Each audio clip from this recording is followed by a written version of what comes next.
Hello, everyone. Thank you for being with us today. We're here to talk about Operation Child Protector 3, and as you can see, our partner groups, our agencies that are with us. First, I want to introduce you to Mark Brutnell. Mark is with Florida Department of Law Enforcement. He's a special agent in charge for this area. Then there's Lieutenant Don King from the Auburndale Police Department. He's with us and his team was part of the task force. And then there's FDC, Florida Department of Corrections, with Cherie Woody Loud. And we have John Sheffield and Natisha Moore, Tara Wood, and Brandon Shealy. Where's Brandon? He's in the back. He's not standing up here today. Folks, what we do best is when we work as a team. And as you know, my top priority is to protect those folks who can't protect themselves, the very young, the very old, and certainly those that are mentally and physically challenged. Well, our goal here today was to arrest really, really bad guys who were preying on the young folks or trying to prey on the young folks. Our detectives, who are simply the very best in this business, were once again doing what they do best, and that was to find predators before they get to our children. But unfortunately today, you're also going to find that our Special Victims Unit worked two cases where the predators did get to the victims, and we'll talk about that in just a few minutes. But we have arrested 30. There's 7 that have outstanding warrants, and we need them in custody. So if you recognize these people or know where they are, please let us know because we're after them. 30 cases. 10 of them were what we call travelers or those trying to groom or attack children. The other 27 were already sex offenders that were convicted, and they had some type of violation. There's a set of rules once they get out of prison that they have to follow. Rules such as we need to know where you live. If you change addresses, you must contact us and give us the appropriate information. They can't have cell phones maybe, or digital devices, or be online. There's a whole group of policies and practices that they have to follow. When they don't, they're in violation. Our partners from FDC help us focus on these folks, and that's what we did. So I want to start and go through our different flashcards here so that you see some of the horrible, horrible people that we're dealing with. So I want to start with a couple that we want. We want Bradley Hines. He's 34 years of age. He was grooming a child online. He did not travel to the undercover location or he would have been arrested. So he didn't travel, but he was sending pictures of himself nude or somebody else nude, and he thought he was sending these pictures to a 13-year-old child. But what he was sending them to is one of our undercover detectives. Now, he lives in the Pinellas Park area, so if you recognize him, we would certainly like for him to spend the weekend in the county jail, and the next weekend in the county jail, and the next weekend in the county jail, and then ultimately go to prison, but he's at large right now. Then there's Kenneth Neat. Kenneth is 59 years of age. He's supposedly from the Seffner area. We want him too. He thought he was grooming a 13-year-old female, and he did this with very graphic challenges to the young lady and very graphic language. And in part of the communications with her, he said, "I'm old enough to be your grandpa." But yet he still said these ugly, vile things to this, what he thought was a 13-year-old child.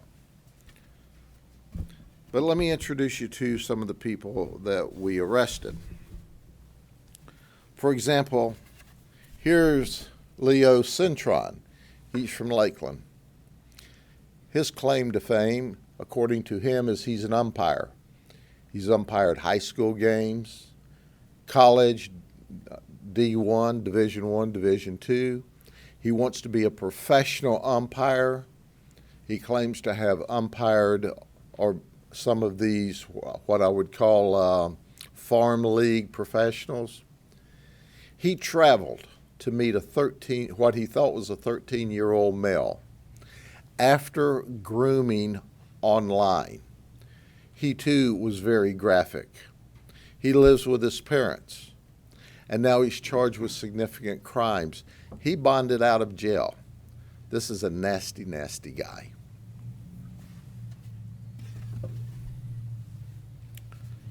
But this was Samuel Zollner. He's from St. Pete. He claims he sells protein powder online and he's self-employed. But let me give you a little history about him.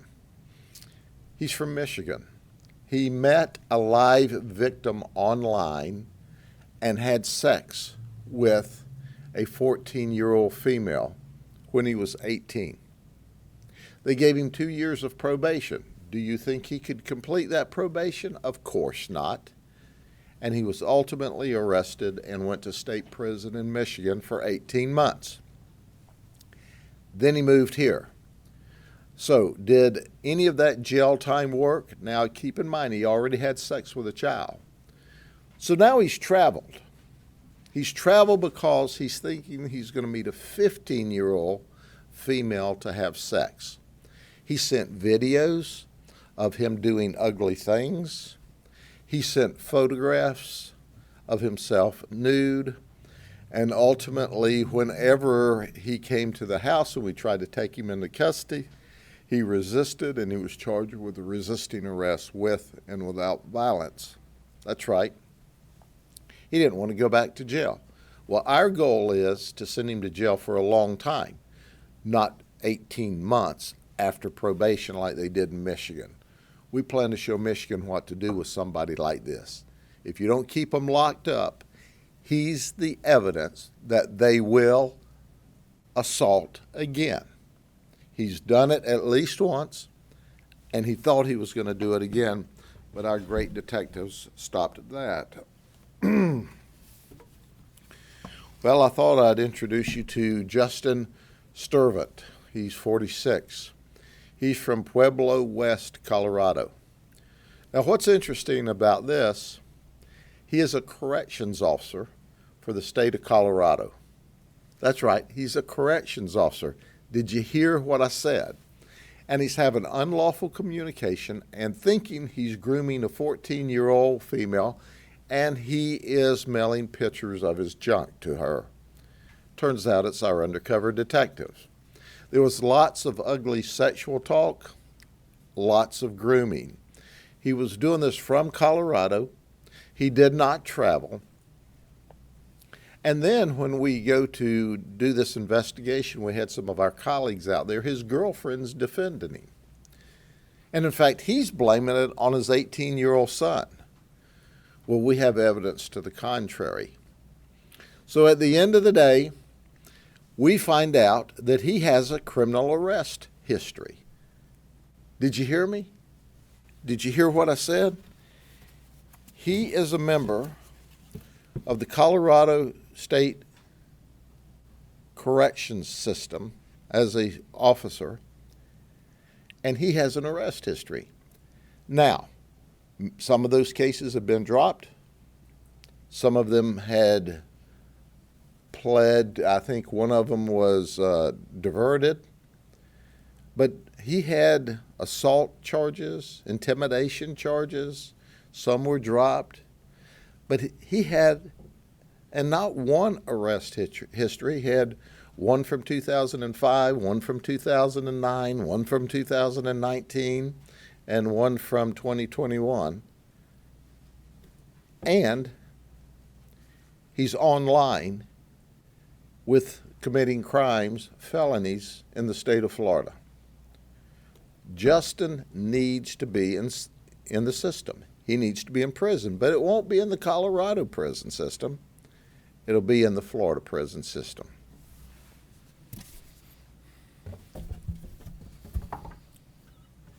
Then there's Jose Armando. The sad case here, he was not one of the undercover operations. But what he did was traveled and had sex with a minor. That's right. He successfully went online and groomed a young lady, a child, only 14 years of age. And then he crept into her bedroom window at night and had sex with her. He confessed to our Special Victims Unit detectives. And we also have him captured when, in this case, he didn't creep into her bedroom. That was the other one. He went to her house and picked her up and took her back to his house. And we have video at his house of him bringing this 14-year-old child into his home. But this is an example of why we do this. This is the guy from Davenport, Florida, that we look to put in prison. So he groomed this child successfully. He went to her house. He picked her up, took her back to his house, and unlawfully had sex with her. Well, this is the guy who crept into the house. He traveled as well. He groomed online a 13-year-old successfully. And he went to the house late at night and crept into the bedroom window and engaged in illegal, illicit sex. He confessed. Are you ready for this? There's some things you just can't believe. But he admitted to us that he had STDs. Not one, but two different kinds of STDs when he had unprotected sex with this child that's 13 years old. Are you kidding me? He's only been here 2 months from North Carolina. He's already grooming children here and did that while he's eaten up with these diseases. And then he says, oh, but it's no big deal. I'm taking medicine. What can I tell you? I certainly look forward to him spending a long time in prison, and who knows what he might have left with that child for the rest of her life. Before we go on to another topic, I want to turn the podium over for just a minute to Mark Brutnell and then to Cherie Woody Loud for their comments. Thank you, Sheriff. Good afternoon. First and foremost, I'd like to thank the investigative team for an amazing operation that was conducted. These investigations are different. They're different because what the investigators are exposed to. The stuff they have to hear, see, and read, quite frankly, is just disturbing. As a law enforcement officer and as a parent, I'm very thankful that these fine men and women stand between our children and these individuals. FDLE is proud to stand with our partners here today to work these types of operations. We take pride in working across the state with other agencies to conduct most of these operations. As you can see, some of these folks here are not from Polk County. Their criminal intent knows no jurisdictional boundary. They think they can hide behind a computer screen or a smartphone from across the state. I guess I would simply say good luck with that. We will continue to work these cases. We will continue to target these individuals, bring them to justice, and hold them accountable. Thank you. Thanks, Sheriff. Good afternoon. We with the Department of Corrections would like to thank the Sheriff's Office and all the other agencies that we are partners with for the honor and the pleasure to be out on the streets to make sure that we take these people that are taking these conditions of supervision lightly, to let them know that we will not stand by and watch these actions to take place again. I have officers on the field, we have officers in the office, and we'll make sure that we make sure these offenders understand that we're out to make sure they comply with their conditions and we work with all the law enforcement officers to help them with any investigations that they have in the future. Do you have questions for any of us? Is this sexual offender compliance focus, was that new with this operation? Trying to zero in on that? No, it wasn't. This was just an addition, working with FDC. We check these people and do violations all throughout the year anyway, but we did a massive roundup to go along with this operation, and we have done this before.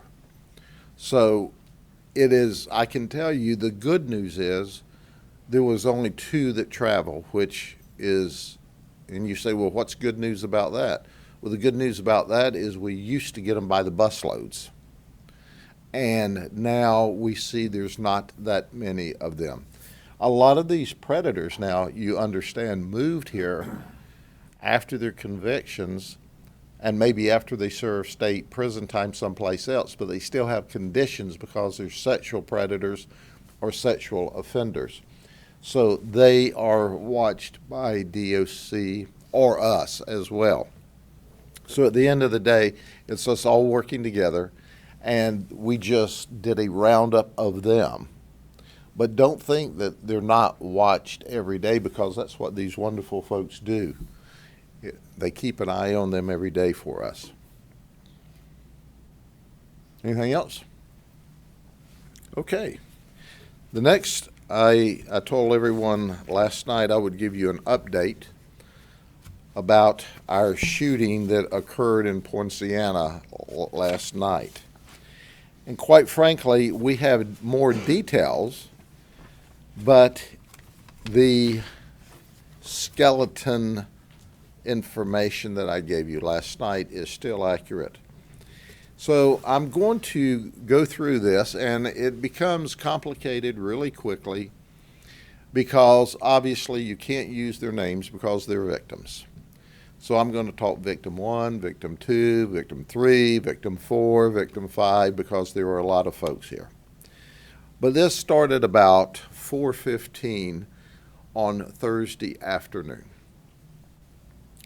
There was a shooting, and subsequently 2 of the people that were shot crashed their vehicle into a neighbor's house because obviously they had lost control of the vehicle because they were significantly shot.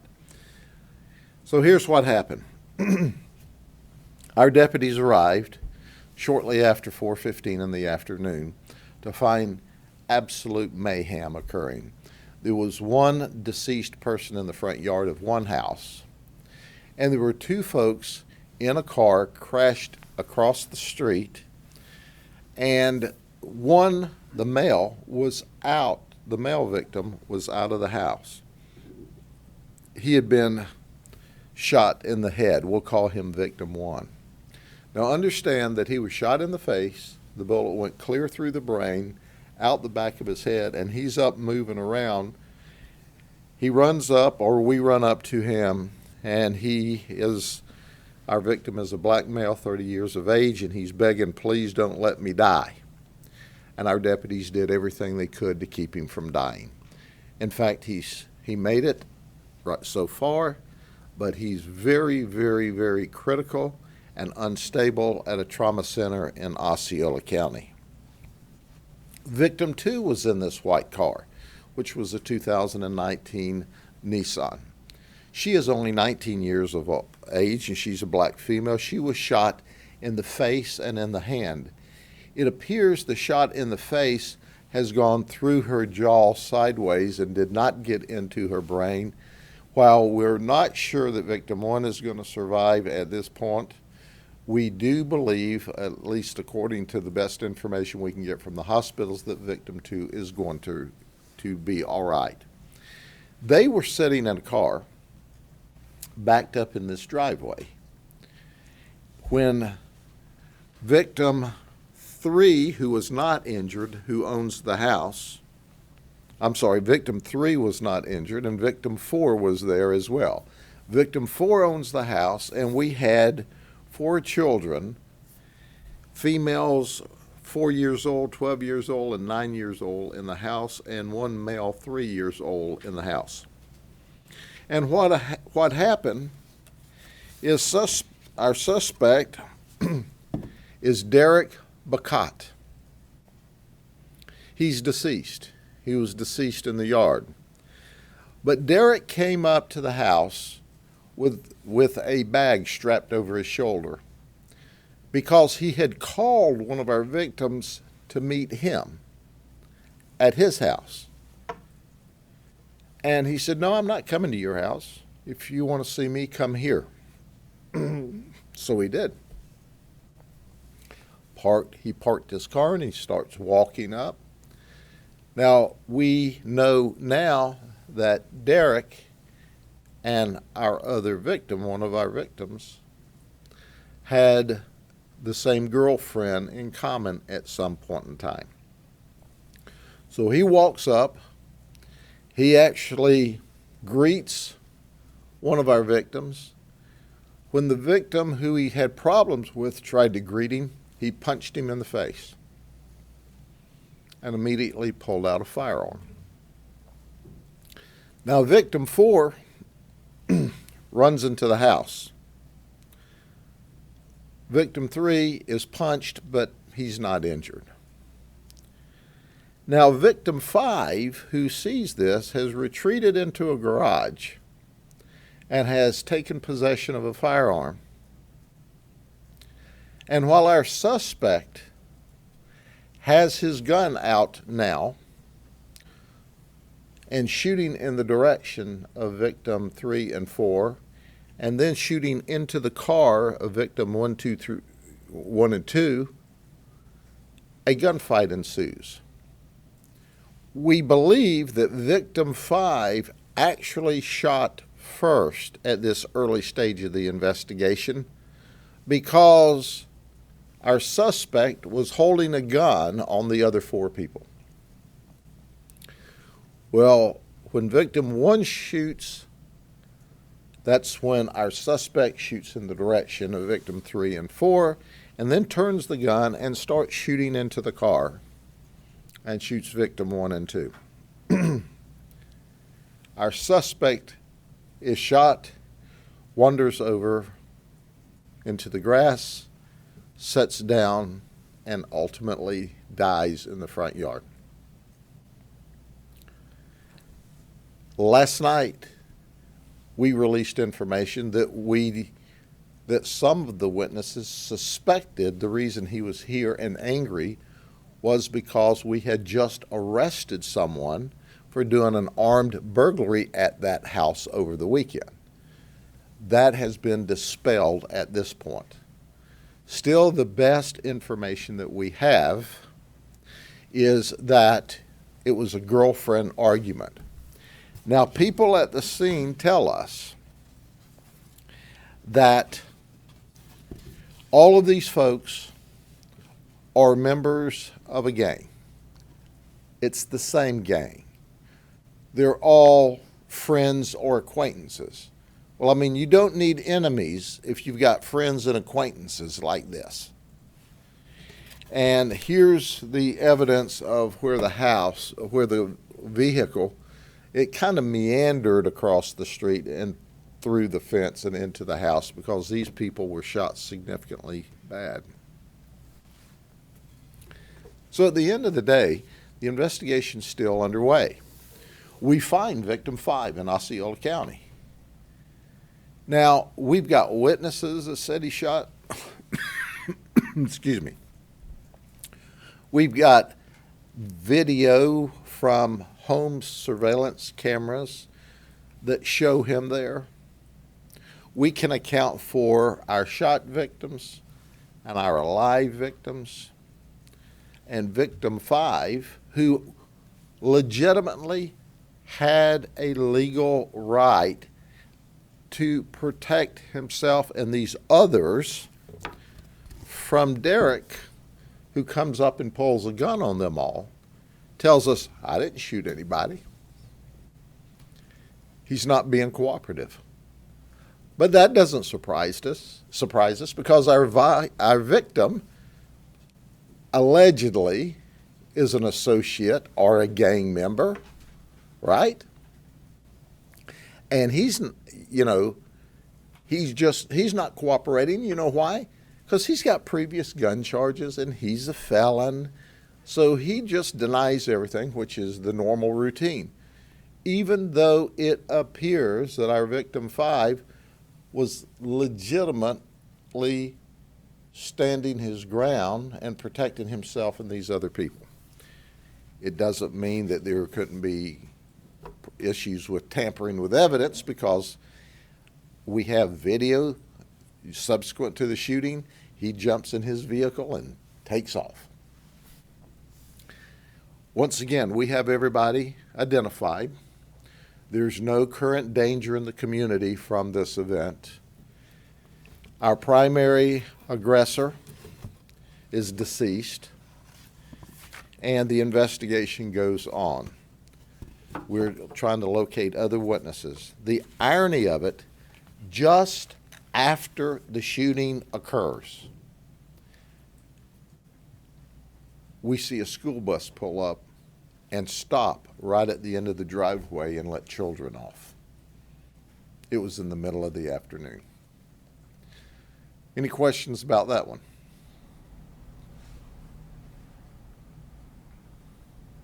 Okay. We plan to release a piece of the video of the shootout. And I underscore, this is not something that traditionally we do, but I want to make it abundantly clear. The gangster's shooting is not going to be accepted, even if it results in their death.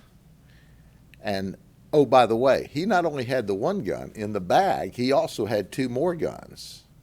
And we know 2 of the 3 that our suspect had, 2 of the 3 guns he brought there in that bag were stolen.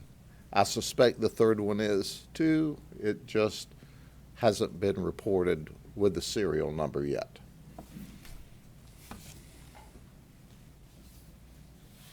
Okay, they say we have the redacted video ready, so let's take a look.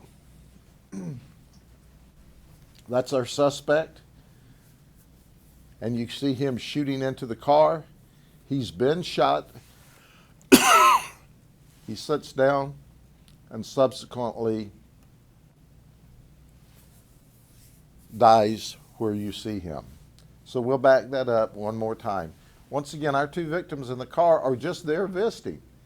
And the shootout, there has been some shootout before the clip, and here it is. And it was somebody in the car who you said shot in the head and saying... Both of them in the car. Right. One, he was the one that was saying, "Don't let me die." The driver of the car was the one, when we arrived, was out of the car. How he was standing up, we don't ever know, because he was shot through and through in the head. And our deputies immediately rendered aid and potentially saved his life to this point, but he is critical and unstable. The other lady is critical and stable, and certainly our prayers are that she makes the full recovery, and our prayers are that he recovers as well. But it's still touch and go. He is very, very critical and very, very unstable, the last we heard. But at the end of the day, this is the violence that's not acceptable. In that bag are 2 more firearms. Now, our victim 5 is under the garage back this way, shooting back at him while he's shooting as well. You see he's got on his blue LA hat, which is a symbol of one of the gangs. So he's gangstered up and gangster shot. Okay?